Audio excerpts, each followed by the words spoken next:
Hey everybody, Led Zeppelin 2 released on October 22nd, 1969, produced by Jimmy Page, 9 songs, 42 minutes long. Album cover is by David Juniper. Looks like a picture of the band, at least these guys. Uh, and some other people. I don't know who these other people are. And the Zeppelin, I think this white thing here is the Zeppelin. And then you've got this burgundy looking color in the background. I would say burgundy, kind of like a brownish purplish. Um, and it says Led Zeppelin here, all stylized. There's clouds here behind Led Zeppelin, and they picked like a red fading to like a yellowish orangish. Well, in the lead it's sort of yellow orange, and then in the Zeppelin it's kind of fading to white. Okay, this is Led Zeppelin 2, and there is a little 2 right there, which that's probably the first time I've ever noticed that when just looking at this. What sounds like a Led Zeppelin album. I mean, Led Zeppelin has a distinct sound. They're somewhere it's rock and roll. I mean, it's classic rock, it's radio rock, it's album rock, it's arena rock, but it's very much mixed with blues and like the very early kind of heavy metal or hard rock or whatever you want to call it. I don't want to argue with anyone on genre, but that's what it is. It sounds like Led Zeppelin. You got Plant singing. The mixes are great. And this is a very, very, very old disc. I've had this since the mid '90s. I was a big fan of this in high school, and I listened to this a lot in high school. The inside, there's not much to it. I mean, it's just you got the songs and the credits. It's interesting when you look at the credits. This, by the way, this is an old copy. It is a BMG, and it's the first print on CD. So this isn't a remaster or anything like that. And it sounds like it's not a remaster. It just sounds like really low. But if you notice in here, none of the credits are, they're all to the band, okay? And that's to my next point, plagiarism. Now, these cases were all settled long ago, but, I mean, it wouldn't be a Led Zeppelin album without some plagiarism considerations. So 3 of these songs were settled and given credit to the authors outside of the band and outside of the print, which has Led Zeppelin on the credits. But if you go look at Genius or Wikipedia or a remaster, it's going to have other authors credited. Those tracks are Whole Lotta Love, The Lemon Song, and Bring It On Home. And I did listen to those. I'll provide the links in the video description. But I encourage you to listen to them yourself, and it's comparable. I mean, I don't know what they were thinking. But let's get into it. Okay, the first track on Led Zeppelin 2. Oh, by the way, on the back it's got the burgundy, and then you got the names of the songs and the numbers, but no times, nothing like that. The first track is Whole Lotta Love, 5 minutes and 34 seconds. It is credited to Plant, Page, Jones, Bonham, and Willie Dixon. So all 4 band members get a credit. And then Willie Dixon gets a credit. They're singing about sex. I mean, Genius says the track was largely inspired by Willie Dixon's blues, You Need Love, recorded by Muddy Waters. A 1972 lawsuit, Dixon sues the band for copyright infringement, and Dixon was later credited. And I'll provide the link, but they're very similar. The Muddy Waters version, "You Need Love," is in the key of E minor. By the way, Robert Plant sings just like the Small Faces version, which is a third version. Okay, there's a third version of the song. The chords are A minor 7, E5, and E minor 7. And I'll provide you the link to the Small Faces, You Need Loving. So there's 3 versions. There's the Muddy Waters, You Need Love, and the Small Faces, You Need Loving. The Led Zeppelin version is in the key of A major, but all the chords are E5, E, E5, D. I mean, they're all similar in structure. So the Led Zeppelin version is in 92 beats per minute, and it's slow, and it's in 4/4 time. Very slow tempo, especially if you're counting like I am. The verse is the song opens the do do do do do. You need coolin', baby, I'm not foolin'. And the verses are 16 bars. Okay. And then the chorus is just Robert Plant singing Want a Whole Lot of Love. Want a whole lot of love. That's 8 bars, plus an extra bar just to throw in to make the song. So it's really 9 bars, but it's an 8-bar verse. There's an instrumental about 16 bars or 18, including a couple of bars to get to the second part of the song, which is the you know how it like slows down and goes That part is 20 bars until he sings love. And then there's the second instrumental guitar solo. To me, it's just a guitar solo. That is a 12 bars, and it's the real iconic bum bum bum bum bum bum bum. So that's a 12-bar solo by Jimmy Page. The song arrangement for this one is a verse, chorus, verse, chorus. That instrumental part goes from 1:18 to 2:05. There's that interlude with the all the way up to love. That's 2 minutes and 57 seconds to 3 minutes and 21 seconds. That includes that guitar solo. And then it's the verse and the chorus and an outro. So just very, straight up verse, chorus, and then all the instrumental stuff. It's kind of got a psychedelic feel to it for Led Zeppelin. It's pretty cool. Great track and really popular on rock radio, especially back in the day. WAPL used to play it in Wisconsin. Track 2 is What Is and What Should Never Be, 4 minutes and 46 seconds. This one's credited to Plant and Page. I have a really distinct memory about this song. I remember trying to tell somebody in high school, in the hallway, like in between classes, that this was my favorite song on the album, What Is and What Should Never Be. But I just couldn't remember the name of it. And the guy I was talking to, I even remember who I was talking to. I know his name and everything. I can just picture where we were standing in the building. He kept saying it was the Lemon Song. And I was like, no, it's not the Lemon Song. It's before the Lemon Song. But What Is and What Should Never Be was always one of my favorites on the album. The song has a real active John Paul Jones bass line, and it's got just a cool blues feel to it. It's in the key of A major, and it's 75 beats per minute. It's a very slow tempo, 4/4 time. The verse is 7 bars, and it's Robert singing, and if I say to you tomorrow, and then that bass part, bum bum bum bum bum bum bum bum bum bum bum. It's just so memorable to me. The chorus is 8 bars and a couple of extra guitar bars at the end. Catch the wind, see a spin, sail away, leave today, way up high in the sky. In my mind, I could never have said that back to you without reading it. I just never knew what the lyrics were until I looked at it. The instrumental break is about 20 bars. It's a little Jimmy Page guitar solo. And that's What Is and What Should Never Be. The song arrangement, again, it's a verse, chorus. I'm starting to see a pattern here. And then the instrumental break is a minute 36 to 2:38. So about a minute, a little over a minute, including that Jimmy Page guitar solo. And then another verse, chorus, and an outro. And that's What Is and What Should Never Be. One of my favorites on the album. Track 3 is the Lemon Song on Led Zeppelin 2, 6 minutes and 18 seconds. This is a longer one. It is credited to Page, Jones, and Bonham, and also to Robert Johnson. This is another song with a ripping bass line in it by John Paul Jones. And it's not a perfect match, but Robert Johnson, look, it's close enough. The song is by the Howlin' Wolf called Killing Floor, and it's a Robert Johnson song, and that's why he gets credit. I'll get you guys the link to it. It's close enough. I mean, when you hear it, you'll definitely recognize the rhythm and the beat.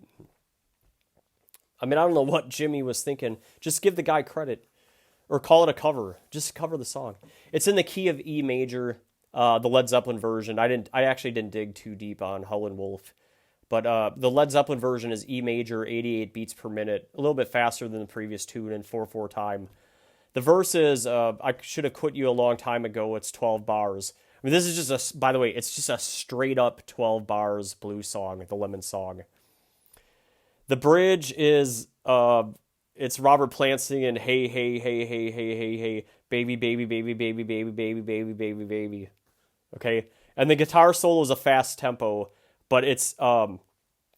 It's 12 bars and then 12 bars and 12 bars. So it's like 36 bars.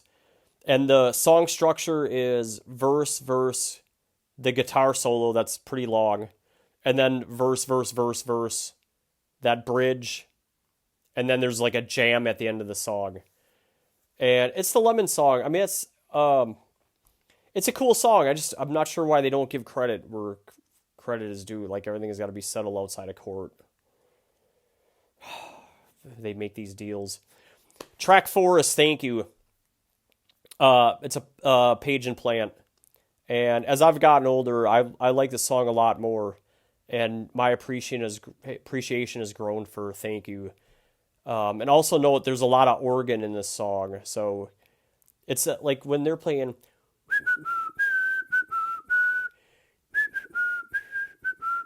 you can just hear like John Paul Jones playing this organ. Sounds like a B3 or a Hammond or something. It's in the key of D major at 78 beats per minute and 4/4 time. And the song arrangement was hard to crack. When I'm looking at lyrics and stuff, I don't like it when people label things wrong. But I could be wrong, but this is what I came up with. The first part of the song is, I don't want to put a label on it. It's just the first part of the song. Robert Plant is singing, "If the sun refused to shine, I would still be loving you." You know, that just real calm, serene part of the song. And it's 8 bars. We'll just call it an introduction, okay? And then the second part is Robert Plant singing, "Little drops of rain whisper of the pain, tears of love, lost in the days gone by." Let's call that the verse. That's 12 bars. And that's, it's picking up a little bit at this point. And then the third part of the song, he's singing, "Kind woman, I give you my all. Kind woman, nothing more." It's real quick. It's 4 bars, maybe like a half a bridge or a 4-bar bridge or something. And then there's a 12-bar acoustic guitar solo. It's just a real good track at the end of the first sack of the album, the first half of the album. Sorry, I'm all over the place. The song structure is a intro, the verse, the bridge, the verse, the guitar solo, another verse, and then the outro. And I don't want to say anything weird, but it's got it's just got a different feel for the album. It's a good track. Thank You. Bye. We carry on with track 5 off of Led Zeppelin 2, Heartbreaker. Plant, Page, Jones, and Bonham are the credits, so this was probably a whole band jam that they worked on. I love this tune back in the 90s. Another one. The lead guitar. And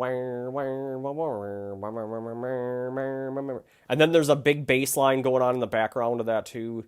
It's just a cool track. It's in the key of A major, 95 beats per minute, 4/4 time.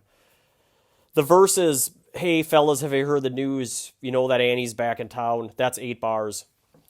And then the bridge is, it's got that, "People talking all around about the way you left me flat." That's 8 bars. I can just hear that playing when I read it. The instrumental break it starts at 2 minutes and 2 seconds and runs to 3:41. For me, it's impossible to count without drums. And it's Jimmy Page soloing by himself. That,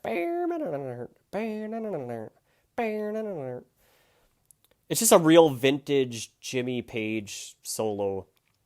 And at 2:50, the tempo picks up for 40 really fast bars. It's almost like double time. The song structure is verse, verse, bridge. That instrumental break that goes from 2:02 to 3:41, and then a verse, and then the outro. Heartbreaker. I always like that track. And then after that is track 6, Living Loving Maid. She's just a woman. Now, back in the day, the way WAPL would play them both back to back. Always.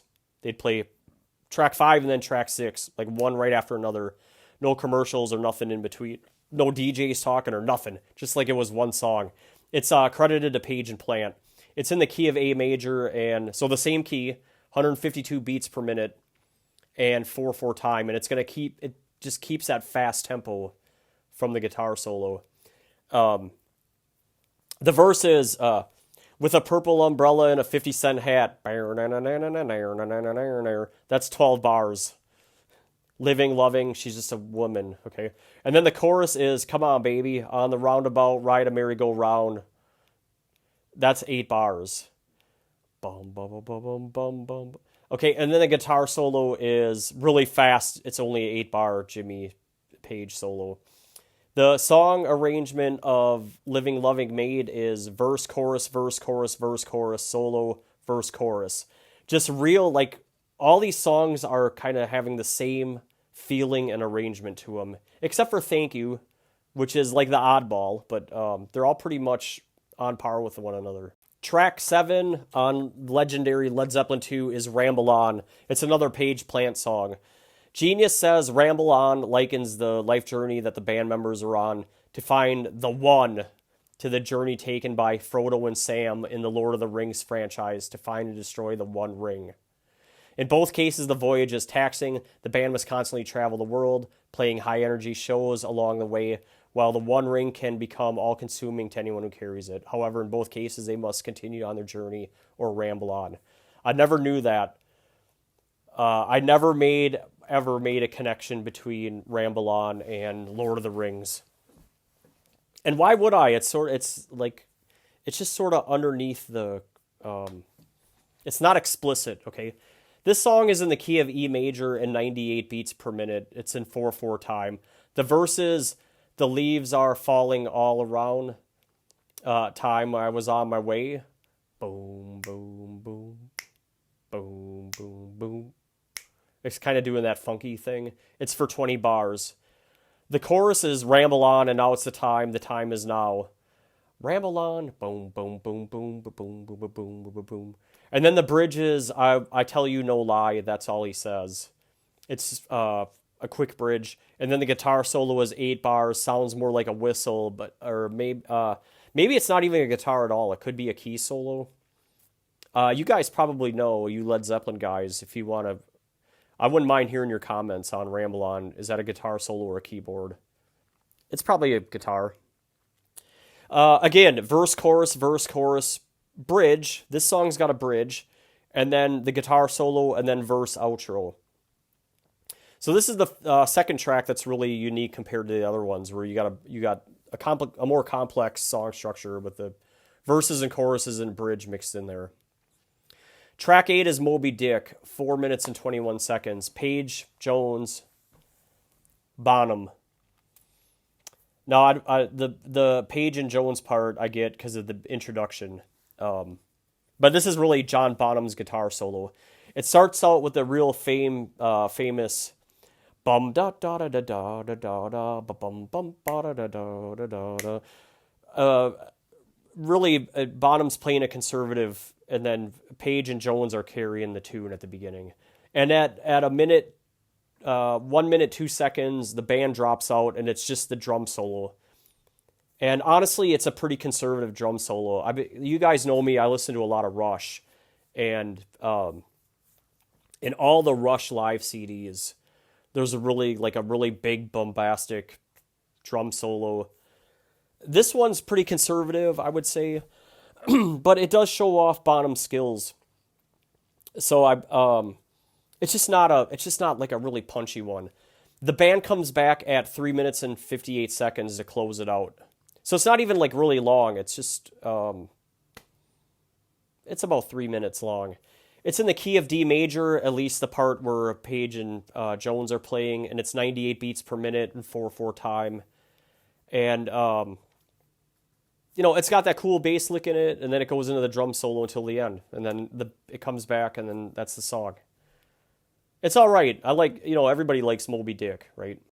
I guess the big story with Moby Dick is I think they didn't know that Jimmy was recording, or the whoever was in the sound room. I don't think he was aware they were recording him like it was a solo. That's kind of the cool part about it. Okay, track 9, Bring It On Home. 4 minutes, 21 seconds. This one is credited to Willie Dixon and J.B. Lenore. No band credit for Led Zeppelin. This is what Genius wrote.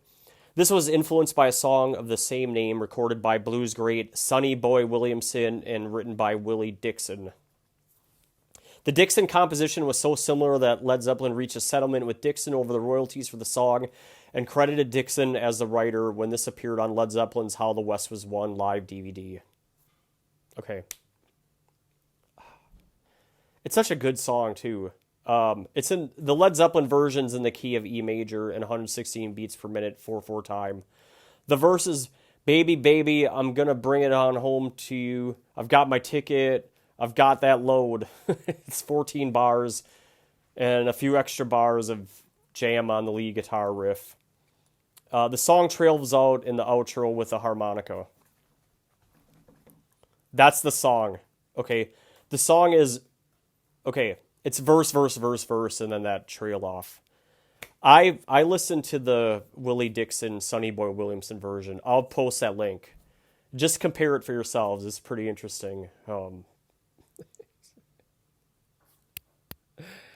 Okay, in summary, Led Zeppelin 2, always been one of my favorites, despite all the plagiarism and, the similarity of especially those first 3 songs and a couple of the other ones, the verse, chorus things. They don't get too complicated. They're either borrowing or just changing the kind of music that they like to listen to, honestly.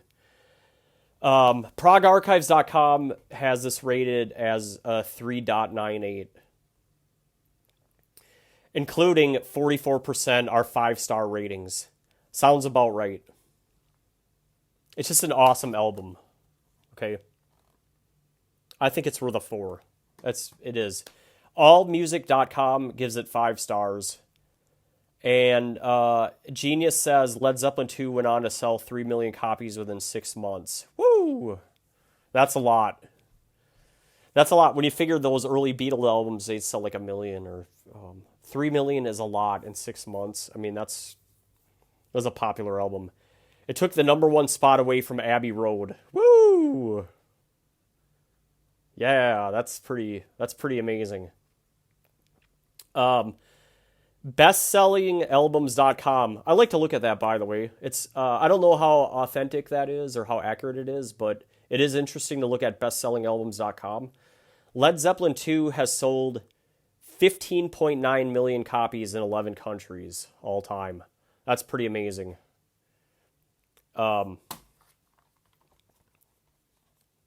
Legendary album. I know if you're really into Rush or prog, you might not. I got a lot of Pink Floyd fans following me. Not a lot, but I got some. And Rush fans. You might not love this, but you can't deny what it is. It's just a really excellent. It's a fun album. It's versatile. It's great for driving. It's great for working. It's great background music. I like it. Let's see. Next up on the channel, is it Beatles Help? I think it is. It could be Beatles 6.